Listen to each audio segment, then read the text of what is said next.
Good evening and welcome to VSB News Online for Tuesday, October 28th. I'm Peter Cattell.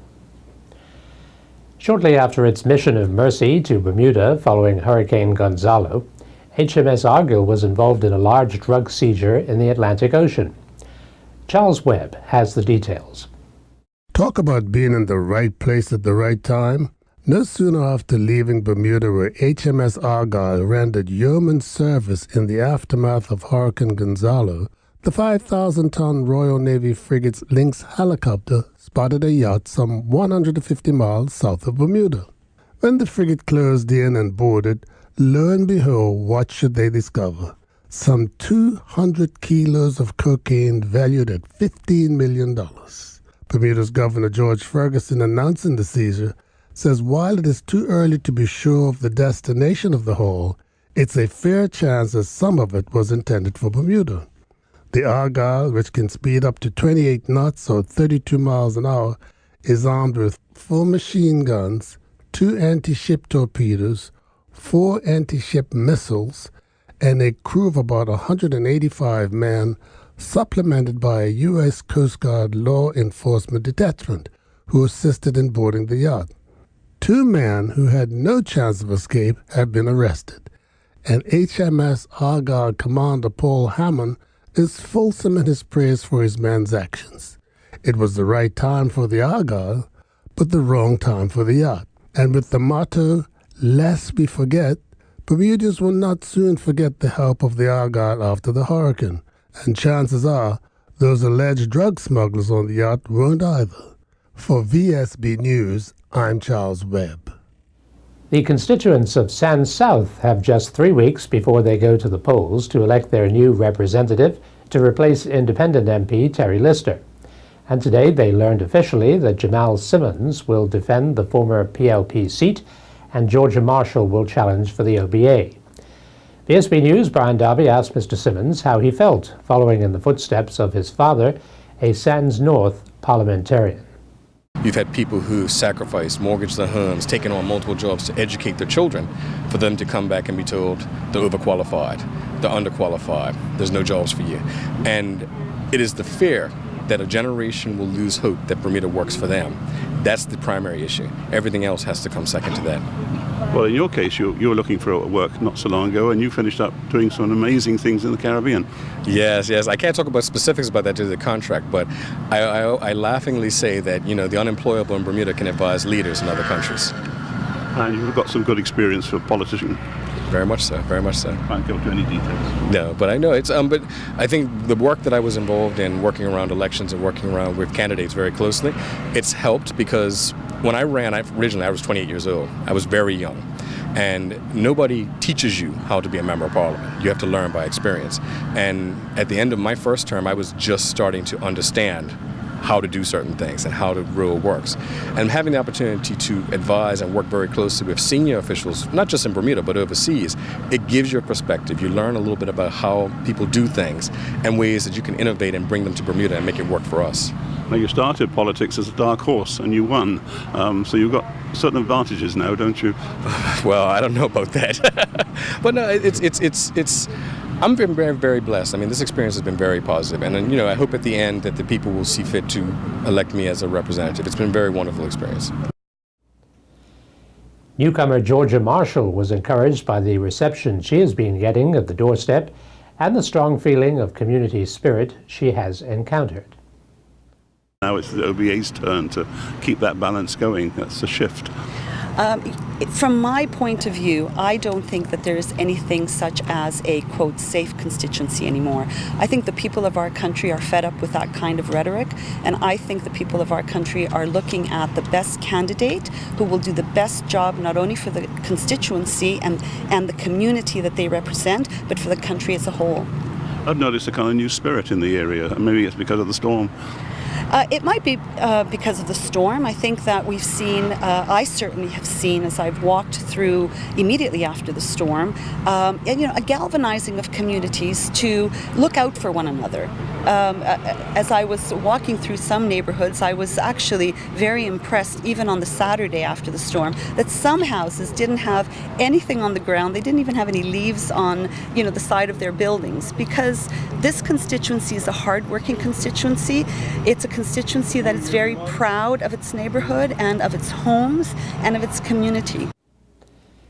A service thanking the heroes who stepped forward from the ranks of the regiment, the police, Works and Engineering, Parks, Fire Brigade, and the Royal Navy to help Bermuda stand up to the ravages of 2 major storms in a week will take place tomorrow lunchtime at City Hall in Hamilton. VSB News' Brian Darby tells us all about it. The Anglican Bishop of Bermuda has joined with other churches and the community groups to hold a special service to thank Bermuda's hurricane heroes. Bishop Nicholas Dill said the service would also remember those whose homes suffered serious damage and the thousands left without power for several days. He added it was good to be seen coming together and to have an opportunity to thank those people who had helped the community and for those who are still in dire straits. He said, "We want to thank God for bringing us through 2 storms and for Bermuda's resilience, and acknowledge and thank all those groups that helped and pray for those whom life continues to be a struggle."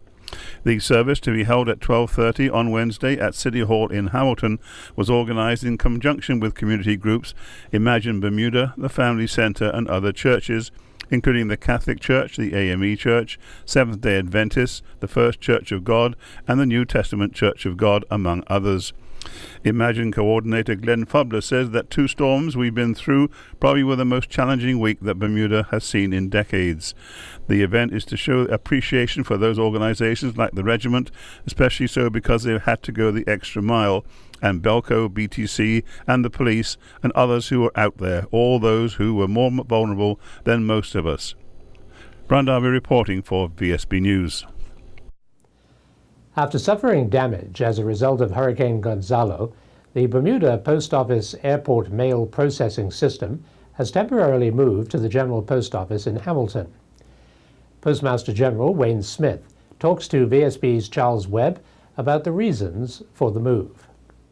There is a hole in the roof, and there was a concern of asbestos in that roof, and the government health and safety officer came down there and inspected the place and suggested that we should close it temporarily until repairs can be effected to that roof. So, concerned about safety to our staff, we moved the mail processing center and the mail processing operations to GPO. So, as you see behind me, there's a lot of mail here being processed here that was processed previously at the mail processing center at the airport. So when you say out of an abundance of caution, is this because of the hole in the roof, or this is to alleviate any concerns about the asbestos? Both. A hole in the roof creates a safety concern. Something could fly through the hole in the roof, which is a good size hole. And of course, the appearance of asbestos. Now, although the area was cleared, that there is no asbestos in the air in that building, so technically we probably could have gone in there and did some work, but we just felt to play it safe, it's best not to be in there, and let's let the roof be repaired properly before we can move back into that location. And how long do you think will it be before you can move back? Can't say at this point. A lot of work has to be done first. The Bermuda government and the estate section and public works have a lot of work to do. But we can't estimate at this stage how long it'll be. But I would like sooner rather than later. But this area seems quite functional. Why don't you just can that area and stay up here altogether? Nice though that may sound. The most efficient structure for a mail processing center is to have it at the airport. And any postal jurisdiction anywhere in the world would tell you, and has told me, that we are in a fortuitous position by having our mail processing center at the airport. It makes for efficient mail processing and delivery, and that's something that we try to deliver to the government and people of Bermuda, which is a customer-focused, innovative, and sustainable postal service. According to the latest national health accounts released today by the Bermuda Health Council, Bermuda spent 12.7% of its gross domestic product in 2013 on health care, compared to the average share of 9.3% for all of the countries in the OECD. And yet countries such as Canada, Australia, Luxembourg, the UK, and Portugal have a higher life expectancy while spending less per capita than Bermuda. More worrying, perhaps, is that Bermuda's total health spending in 2013 was $705 million, going up 5.2% from the year before, despite the fact that the island's population declined 2.8%. The most significant areas of growth in health spending were overseas care, up 12.5%, and health insurance administration, up 13.4%. This year's Poppy appeal for funds to provide health care and welfare to the war veterans of Bermuda and their widows is going to be a huge affair. Organizer Carol Everson reports that 12,000 poppies have been ordered for Bermuda from the British Legion, many more than usual. She tells us where to get hold of the poignant symbol of the sacrifice made by millions in 100 years of war. Our Poppy HQ is downtown in Hamilton at the Bermuda bookshop, and there you can get collecting boxes and you can get poppies. We'll also have poppies at the Bermuda Regiment. We'll have poppies at City Hall and Government House and the regiment and a few other places. And if you don't have poppies and you need them, call me up and they'll be delivered by one of our amazing drivers. We've got 12,000 to give away because they're given away for a donation. Is that more than usual? Yes, we started off with 1,200 and just a few years later, 7 years later, we're up to 12,000. The schools are very well involved, and there was a series of talks last year generally about World War II, and they were very, very well received. Well, with the 100th anniversary of the Great War and all the publicity that's been attracted to the memorials and commemorations, there should be a heightened awareness among Bermudians about this whole affair. Absolutely. In many ways it's a sad story because the conditions that the soldiers served in were terrible. And also some of the longest battles. The Battle of the Somme lasted 6 months and claimed 11 million lives. And they calculated that for every 9 feet of ground that were gained, 11 soldiers' lives were lost. And now we come 100 years later and they're still remembering it, which I think is encouraging. As the public digests the explanation made by Works Minister Patricia Gordon-Pamplin over why she turned to the Bermuda Regiment and the Works and Engineering staff for help when her roof blew off in Hurricane Gonzalo, the veteran politician wonders what she could have done differently. Most people who requested assistance were able to get it, and thank God I was able to get the assistance. And then again yesterday with that of the fire service in order to help close up the house. And can you imagine saying, no, sorry, we can't help you, ma'am, you're a government minister? Because I'm a government minister. You know, a couple people on another talk show today said I should have gotten a contractor to come and put the tarps on to do the roof. And I'm thinking, nobody had to get a contractor to come and put a tarp on, but notwithstanding, I was still willing to pay for it. You know, money isn't, you know, I don't have a lot of it, but... You learned something? You know, what have I learned? I've learned that throughout the political process, that comments and rhetoric are going to take root irrespective of the facts that fall behind it, that people will observe things and make an opinion whether they are right or not, and that story can actually become quite damaging. I think that is what I've learned, if nothing else. You know, would I ask for assistance again if my roof came off? I absolutely would do it exactly the same way, because anybody can ask for this service and expect to receive it, and I should be no different. We should be proud of it. You know, I'm just happy that as a government we have the ability to offer these services to people, and that people are able to avail themselves of it under very trying and difficult circumstances. In sports, Bermuda go down in Malaysia. And the National Sports Centre North Field received a stamp of approval for the upcoming World Rugby Classic. These are just two of the stories in the latest from the Sports Desk with Earl Basden. Bermuda have gone down by 3 wickets in their fourth ICC World Cricket League Division 3 match against Singapore earlier this morning. Bermuda won the toss and elected to bat. They were bowled all out for 124. Kamal Levrock was the top scorer with 28, while Dion Stovall added 19. Trey Mendes chipped in with 14, and Christian Burgess was the only other batsman in double figures. He scored 11. In reply, Singapore scored 127 for 7. Lavrock was the pick of the Bermuda bowlers with figures of 5 overs, 3 for 16, while Stovall bowled 10 overs. He had 2 maidens. He took 2 for 32. National coach Alan Douglas looked at the bright spots of the tour thus far. Obviously, the wicketkeeper guy, Christian Burgess, I'm certainly impressed with him. Delray Rollins has been very impressive. The young guys, I could honestly say, they have been very good examples of youngsters trying their best, putting their hand up. So I would say our young brigade coming through will be a good investment for us going forward. I think those are the highlights. The contribution from Malachi, with the team itself, in discussions with him and on different things, what's happening with the team, that was really a highlight and that was positive. So there were some highlights there. There were some good things on this tour. Alan made a couple of runs.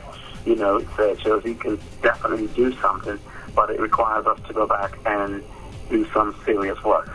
It's on. Yes, despite the damage caused by Tropical Storm Faye and Hurricane Gonzalo, the World Rugby Classic will go on as planned at the National Sports Centre's North Field. Bernie Esbal, the interim CEO, gave us the latest update regarding the facility. Well, Earl, we're very pleased to be able to inform you that I think we're on the right path, as a matter of fact. The engineers have now studied all the poles that are remaining upright.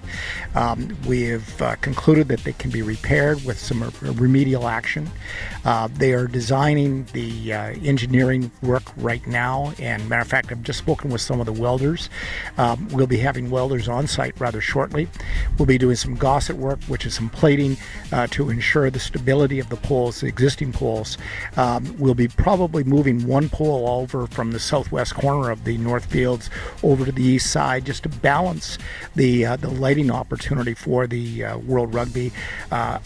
As soon as all the work is complete, we'll be able to reopen the fields. Until such time as that, though, we'll keep the north track closed and the fields closed to ensure safety of any individual, of course.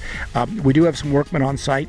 There is a slight risk, actually very, very minimal, but we want to make sure that everything is done properly to code to make sure that we're all okay before we actually provide any true authorization for full use. We're very optimistic, though. We think that everything will be done this week. John Kane, the president of the World Rugby Classic, was pleased that plans can now move forward in preparation for the upcoming event. We've been fairly certain for the past week or 10 days that that's where it was going to be. We have lost 50% of the lighting, but over the years we've only ever used about 50% of the lighting. We've never had them on full power. So the lights were the big problem. They're being sorted out. Unfortunately, we've lost all the bleachers up there, so we're trying to get as many in from around the island as possible to make up for that. But yeah, definitely everything is go ahead for the North Field, starting on Sunday week. Following the 5 Bermuda Football Association First and Premier Division matches over the weekend, we could now take a look at the current stats and standings in both divisions. A total of 15 goals were scored combined, with 7 goals being scored in the Premier Division and 8 scored in the First Division.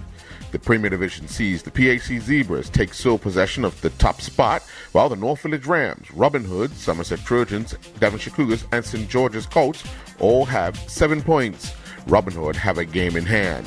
Shakir Smith from the PHC Zebras has 5 goals on the season thus far in the league, while Antoine Russell from Robin Hood, Keishan Bean from North Village, Keston Lewis from Flanagan's Onions, and Mackay Simmons from St. George's all have 3 goals. The first division is currently being led by the Boulevard Blazers on goal difference over Young Man Social Club and Wolves. All have 9 points, with the Blazers having a game in hand. Devonshire Colts are in 4th with 8 points. Tyvins Douglas from the Boulevard Blazers leads the league with 6 goals. Kyle Jones from Devonshire Colts has 5 goals, while Danye Taylor from the Boulevard Blazers and Alan Douglas from St. David's both have 4 goals on the season. Kaiwan Miners was once again back in action, taking part in the EPS Fall Series horse jumping event in Wellington, Florida. Miners competed in the 25,000 ESP Fall 3 Grand Prix 1.40 meter class, riding Montana. Miners and Montana finished 13th. They clocked a time of 83.06 and they had 8 penalty fault points. Ashley Yearwood and her Denison University women's swimming and diving teammates opened its dual meet schedule with a 182-109 victory over the University of Chicago at the Turnbull Aquatic Center in Ohio. Yearwood swam the 3rd leg on the victorious women's 200-yard medley relay team that finished to the time of 147.98. Yearwood finished 3rd while competing in the women's 100-yard backstroke. She touched the water in a time of 59.56. She also finished 3rd while competing in the women's 100-yard freestyle, clocking a time of 54.10. I'm Earl Baisden reporting for VSB Sports. Thanks for watching VSB News Online for Tuesday, October 28th. I'm Peter Cattell.